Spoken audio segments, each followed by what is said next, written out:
Ukulele Tales, the Ukulele Podcast with John Atkins.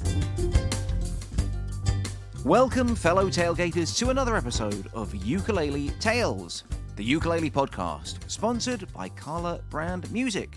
Go to carlabrand.com/uketeacher for a 10% discount on anything on the Carla website.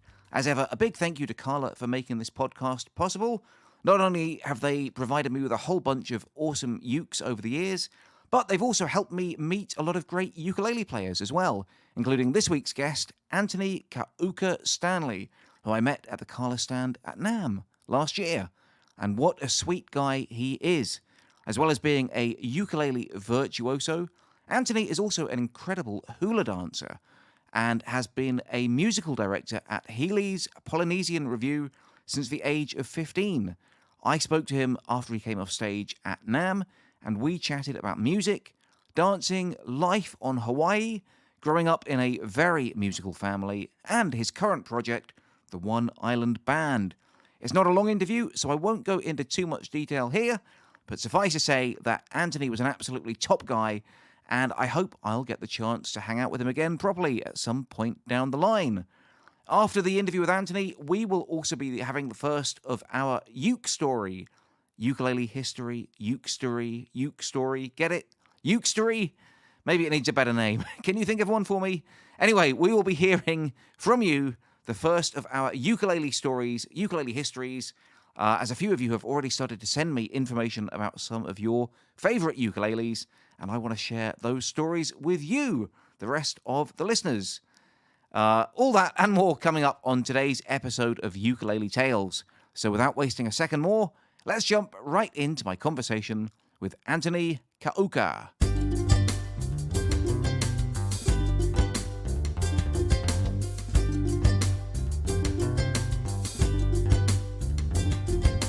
So my name is Anthony Lee Ka'Uka Ukulele Stanley. And for short? For short, Anthony Ka'Uka. Ka'Uka. K-A-U-K, Ka'Uka. Ka'Uka. Ka'Uka, yeah. Ka'Uka. Yeah. Cool. And does that mean something? Yes, yes. What does it mean? So in the Hawaiian language, Ka'Uka Ulu'ole was actually a kind of famous old legend. He was a fearless warrior. He wasn't the biggest, the strongest, the fastest, but he somehow always found out a way to protect his family. And so for that, the term Ka'Uka Ulu'ole also means fearless or dauntless. Yeah. In my family, of course, the way how I process that is, it's not like to be Rambo, that kind of fearless, but I was raised to be fearless is to be loved. And so for me, I'm fearless to take leaps because I have a family through virtual, through physical, that I always know have my back. Yeah. And you're a fearless performer as well. I just saw you out there. Brilliant, by the way. Thank you so the much. The dancing was so unexpected, but really lovely, really enjoyable. You're a hula dancer, right? Yes, yes. How big a part of your act is hula dancing? So my family, my mom, she's actually a kumu hula. It's a teacher, so a Hawaiian dance instructor, right? That'd be probably the closest equivalent to UK. Yeah. But she started the company 55 years ago. So she's been a teacher with her own company for 55 years, based out of San Diego, California. Yeah. And so for me, I was growing up in that environment where I was born and raised on a stage, whether it was dancing, playing, drumming, or doing all of it. Yeah, yeah.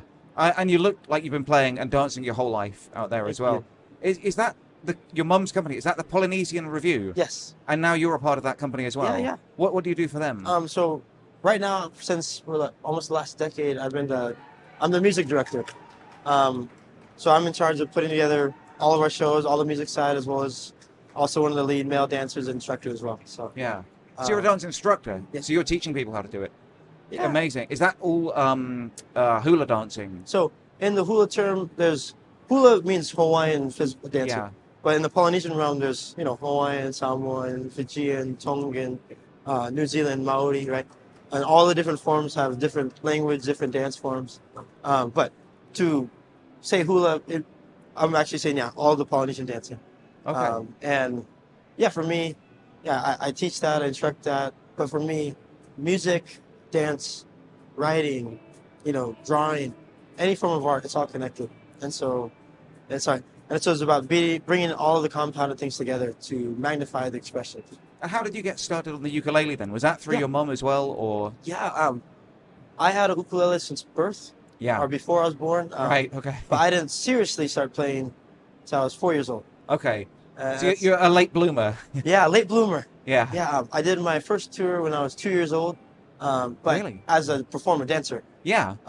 But for me, the most beautiful thing is I didn't grow up with a music instructor, piano, vocal, anything. For me, I grew up on stage, and my uncles and aunties were the biggest Hawaiian performers, because whenever they would come to California, our family would be the group that would travel with them as the hula dancers. Mm-hmm. So whenever all of my heroes growing up who lived in Hawaii, whenever they would travel to the mainland, to California, we would always travel, and I was the little kid in the back with an ukulele going up to all of my aunties and uncles, Yeah. who are the biggest people, but to my eyes, they're my aunties and uncles. Yeah. Yeah. And I was just go up playing nothing, Oh, beautiful. But it was just about that connection, and that's one of my biggest things. It's called kuleana. My responsibility is now in positions that I'm in, similar to yourself, it's about our ability to give back, because that's one of the things I'm really realizing the more and more is music or a gift. It's nothing unless you give. And for us, that's one of the most important things that we can do in this life. And that's what I learned from my mom, is the biggest form of richness and wealth. It's not the pieces of paper, but it's the impact, it's the real connections, and it's a positive, relationships that you can create. Yeah. And for me, that's where music comes, because I believe music is one of the greatest forms, if not the greatest form, for connection. And whether it's verbal or nonverbal, through any form, it's all about being able to relate, tell a story, of vulnerability, honesty, and showcasing that nobody's different from any part of the world, but yeah, we all have something unique to bring. Yeah, And it's a universal Yeah. language, right? of course. Yeah. I mean, we have different dialects, of course. Yeah. But when Yeah. you sit there, no matter what instrument, no matter what it is, you see somebody expressing themselves, opening, giving a piece of them, and showing something that nobody else can take away, that every day they can work on growing. That's really beautiful. Yeah. For me, that's where recently, so I have, of course, a band, right? One Island, the band. Yeah, I was just about to ask you about that. Yeah. And my other musician, he's one of my best friends, mentors, everything. His name's Kiahi Rosette. And one of the most beautiful voices, talented musicians, everything. But the most important thing for me is it's not about what you do on stage, but it's about what you do off stage. I try my best to be as good as a person on stage as I want to be off stage. And for me, it's not about flipping the lens, which I grew up doing my whole life, flipping to go on stage, but being that same person that people can connect to. And yeah, One Eye in the band, that's really what our name is about, is, of course, an island, take on a tropical lens, but really every single continent, every single landmass is an island, because we're all surrounded by water. But in our eyes, it's all about bringing everything together. That's why when I just played, we played Hawaiian music, jazz, funk, everything. Because although I like to be, we're labeled in the Hawaiian hemisphere. For us, all music is what we love to do, because we are all things. I'm Hawaiian, Mexican, Greek, Chinese, Irish, Spanish, German, and Cherokee. And that's you. That's just me. Yeah. And because of that, I realized, at a young age, of course, I had conflicts of being this and not being enough, I felt. Yeah. But then I flipped the lens. That's the most important thing that I learned through music. It allows you to find yourself, allows other people to find each other. And for me, that's what music gave me. But I understood I don't have to be this or this, because I am all of this. So why can't I connect to everything? And that's what can put me in a position to connect. Oh, that's fantastic. Yeah. That's one of the reasons why, music is a gift. But like I said, it's only a gift if I share it. Yeah. And whether it's through performance or recently in San Diego, since I haven't been on tour since the pandemic, I've been doing a lot of teaching. From before, I only did professional clientele, but in San Diego through a nonprofit called Center for Music, I began instructing since I knew I wasn't going to be traveling every other week. Yeah. And over this past 2 semesters, from August till really June right now, on average, I had right around 750, to around 800 students a week that I would teach from college, university, high school, even down to primary, elementary. And for me, that's where I've been having a lot of growth on my end because I grew up on a stage to perform, but also my mom grew up to teach. And I knew that's something in my path that I always wanted to do, but I didn't know if it was just yet. But the silver lining that pandemic brought me to was to find just as much beauty and growth and seeing the growth in people that you can create. And I know you can resonate with that as being on a stage that you can see the impact of what you can create. Yeah. And lovely. so I learned to see, once again, flip the lens and see both as the same. So whether I'm to showcase a performance, to showcase my family, my culture, something I love to do with the people I love to do, or on the other side, I'm meeting people for the first time and I'm the first person in contact for music, the culture, the instrument, and that's a huge form of impact, and that's one reason that, of course, when you reach out to me, I definitely wanted to be in touch because Oh, thank you. I really resonate with what you're doing and your ability to connect people, whether that's through virtual platforms or in this case physical. Yeah.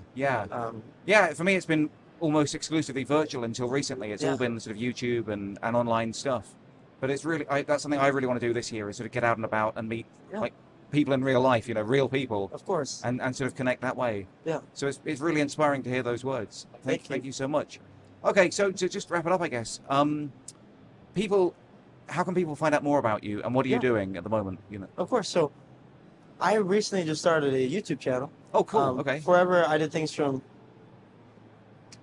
I'm trying to figure out the best way to say it, but in my family, how we grew up, I was taught I couldn't do anything for the output, right? So everything I had to do was coming from the right place. I couldn't do it for the money. I couldn't do it for anything. And so for myself, I felt like I couldn't. I had a hard time posting because I felt I was doing it for the wrong reason and looking for different lenses. But then I started posting a little bit a couple of years ago, and then, I had some realizations during the pandemic, and that was when I couldn't see people physically, and then I started getting text messages, calls, emails, of people that people that I would either see when I did the shows, or for the couple posts that I did do, and they all told me, Anthony, we need your music. We need this because that's an escape for us. It's therapy, right? And then that's when I started to flip the lens. Before, I thought of it as a selfish lens for myself on trying to do it for X or Y. But then I realized it's an unselfish lens. If I don't do this today, right? If you don't post this video, if you don't fly out here, have this conversation, who could you have helped otherwise you didn't, right? And so for myself, with that lens, right? Like I said, I recently started a YouTube channel, and it's my name, Anthony Ka'Uka Stanley. My middle name sounds kind of hard, but it's K-A-U-K-A. So Anthony K-A-U-K-A Stanley. Or if you just type Anthony Stanley Ukulele, you can find me on platforms. So, but I have an Instagram, which is my first name and the middle name, Anthony K-A-U-K-A. Yeah. Facebook, any other platform. And you're gigging with One Island Band. Yeah, One Island Band. So, yeah, you can find us on all socials, whether it be Facebook, Instagram. We're also same thing, starting to open a YouTube channel. But that's one of the biggest things for me is, a lot of my really close friends, and we're going to be one too. Thank you. Is in the space of, YouTube and other virtual means. And for myself, I never really got into that. But it was not because of anything, but it's just because I was always traveling. I was like, I don't think I didn't have the time, but you always have time, And for me, that's why I flipped it to an unselfish lens and realized it's all about more people you can impact, and that's richness and wealth. Yeah. And it's not this, but every time you do what you're doing, no matter what it is that you're doing, you're impacting people and creating a community. Yeah. That only came because you created it, right? I guess so, yeah. And that's an unselfish thing that you're doing. And that's one thing that I've realized, and that's why now, I have a YouTube channel that I'm starting to post. So you can hold me accountable on that. Yeah. Well, I will check that out. Thank you. And the Polynesian Review as well, if you're in, that's in San Diego, right? Yeah, so if you're ever in San Diego, California, anybody, we have a Polynesian dance company. It's called Healiis. So it's Healiis Polynesian Review. So dance troupe. We do Hawaiian, Samoan, Tahitian, Maori, New Zealand. And my mom was the founder of the company for 55 years. And so part of my job is to wear multiple hats, whether that be a solo musician in my band with, through the nonprofit to teach with the music directing for the company. But what I realize is you can never have enough hats, especially if it's all connected to something you love to do. Yeah. And I know we're speaking, for yourself, myself. Sometimes what we do is a lot more work than maybe what comes out of it. Yeah. But what I learned is it's about this. It's about the input. You do it because you love it, no matter what, it'll always return. And Yeah.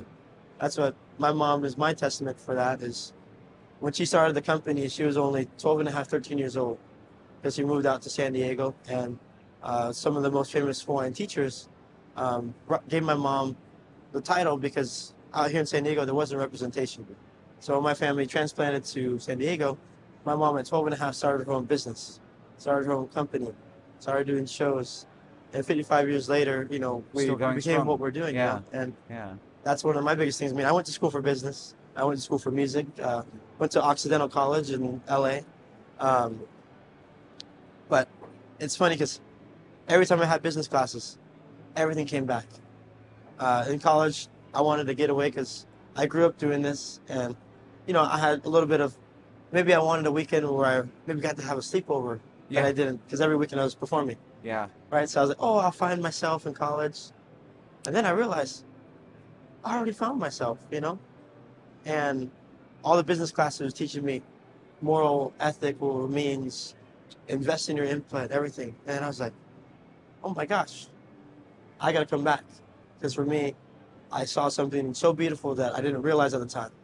Like I said, flipping the lens, doing something that you love.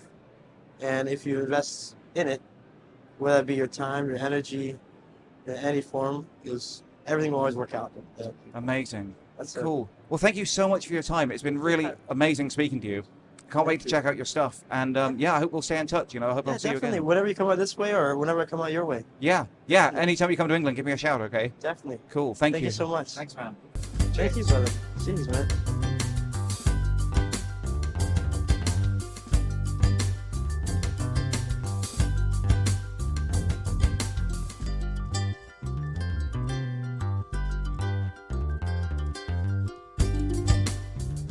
Man, I had so much fun chatting with Anthony, and I can't wait to catch up with him again. I'm hoping he can show me some of his moves this time, maybe. He is a seriously good dancer. I posted a few clips of him and his hula dances on my Instagram the other day, so go and check them out if you get a second. In fact, talking of Instagram, I just set up another account specifically for this podcast, sort of to stop me spamming up my main account, I guess, with stuff about the show for people who aren't necessarily interested in it.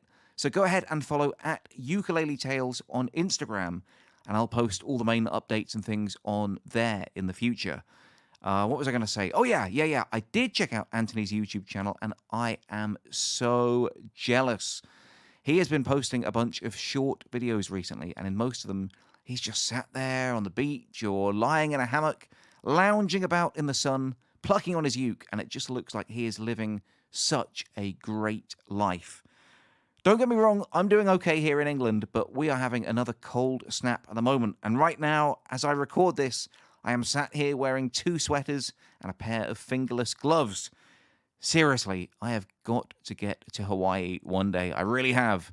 So thank you again to my brother Anthony Ka'Uka for a great chat, and I hope I'll be seeing you again soon. Are you going to NAMM again this year? Let me know. And by the way, that goes for all of you, not just Anthony. I'm going to NAMM in April, and I've got my flights booked and a little Airbnb sorted. So if any of you are going to be there, then let me know. It's going to be an absolute blast, and I would love to meet you and say thanks in person for listening to the podcast. Hey, maybe we could even have a little tailgaters party if there's enough of us. In a second, I'm going to be talking about one of your ukuleles. But first, just a very quick reminder that if you'd like to help support the podcast, check out my Patreon page, patreon.com/uketeacher. Because as well as early access to the shows and bonus content that you won't hear in the main podcast, including extra chit-chat with Tyler from 10 Thumbs Pro, James Hill, Christopher Davis Shannon, the Banjolele Tin Man, and Abby Lyons, it also helps me to keep things ticking over and continue creating this show for you. But as I say every week, if you can't afford to sign up to the Patreon, don't worry about it. For me, the most important thing is that people get to hear these conversations that I'm having and enjoy them and share them with friends and ukulele communities. So if you're a part of any ukulele community or you have any uke-loving friends who you think might enjoy it, please spread the word about Ukulele Tales. It is a free podcast and it is available on Apple Podcasts, Spotify, and wherever else people get their podcasts from. So it's very, very easy to find. Just search for Ukulele Tales. And not many people seem to know, but you can also pop it up and listen to it on YouTube too, if that's something you prefer doing. It's normally up at some point on a Thursday, I think, just after it's come out on all the other audio streaming services. So check it out there on YouTube.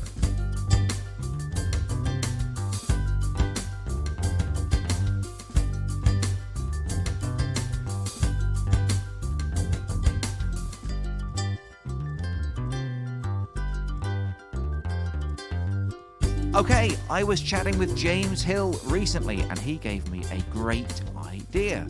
This show is called Ukulele Tales, right? So it's not just top ukulele players that have stories to tell, is it?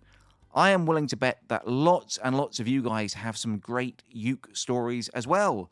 A couple of weeks ago, I asked you to tell me all about your favorite ukuleles, or a ukulele that was particularly special to you in some way.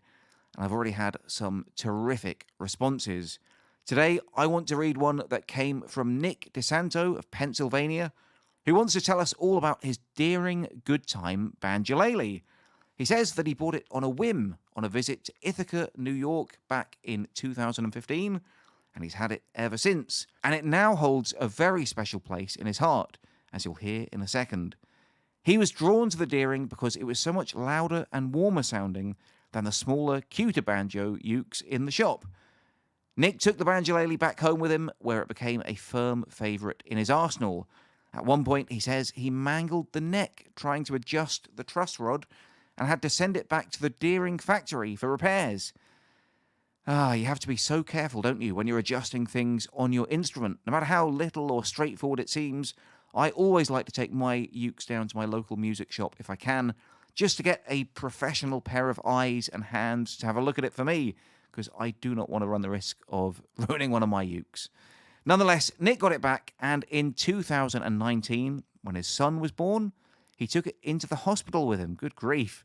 And while the nurse was weighing and measuring his firstborn child, Nick had a strange but awesome request. He asked the nurse to let him put his son's newborn footprints on the banjolele itself. And luckily for us, she complied. And now Nick's banjolele is hanging up, pride of place at home, with two perfectly formed, tiny little newborn footprints on the head, either side of the strings. I think that's got to be a first, hasn't it? Well done, that nurse.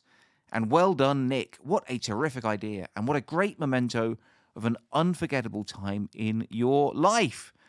And can you imagine that labour ward? I'm not sure what would have been worse, the sound of babies crying or the sound of that banjolele. No, I'm joking, of course. Thanks again to Nick for sending that story in. And in case you're wondering if it's true or not, he very kindly sent me a photo of the precious banjolele, so I'll pop that up on Facebook and Instagram in the next day or so, once people have had a chance to listen to this, and you can see it for yourself. Do you guys have a cool story to tell about one of your ukuleles? It doesn't have to be quite so momentous as having a newborn's footprint stamped on it, but maybe you have an instrument that's been passed down your family for generations. Perhaps it was given to you by someone special. Maybe it's your first ever ukulele, and even though it didn't cost much money, it's special to you for sentimental reasons. Or maybe it's an incredibly expensive uke that you've had to take out a second mortgage to be able to afford. Perhaps it's accompanied you on your travels around the world. Whatever the story, I'd love to hear it. So send me an email to uketeacher@grabyouruke.com, or you can throw me a direct message on Patreon or Facebook or Instagram with your ukulele tales, and we'll do some more of these very, very soon. Oh, and don't forget to send a pic if you can, because I'm sure people will love to see your ukuleles as well as hear about them. So if you can include a photo for me to post on social media, that would be even better still. Anyway, what did you guys think of Nick's ukulele story? Pretty unique, huh? Or maybe everyone's doing it and I've just missed it. I've certainly never come across it before, but if you know of anyone else who's got their baby's footprints on their ukulele, then let me know. I'd love to see that. And I look forward to reading out your stories on the show. Seriously, I can't wait to hear from you guys. Anyway, I think that's going to do it for this week. Thanks to Anthony Ka'Uka for the fun chat, and thanks again to Nick DeSanto for the amazing ukulele tale that he shared with us all. Thanks to each and every one of you tailgaters for listening and continuing to enjoy the show. And a big, big thank you once again to our sponsor, Carla Brand Music, for helping to make the show possible. Remember, you can go to carlabrand.com/uketeacher or click on the special link in the show notes for a 10% discount on anything on the Carla website. Like I always say, I love hearing from all of you. So if any of you ever want to send me an email about anything, my inbox is always open, and I do respond to every message I get. Eventually. It's uketeacher@grabyouruke.com, so just send me an email about anything, and I'll read it out on the show, or I'll send you a message back. But either way, I'd love to hear from you. Anyway, I've been John Atkins, and I'll be back again next Wednesday with some more fun ukulele tales for you. But until next time, I love you all, and I wish you the best.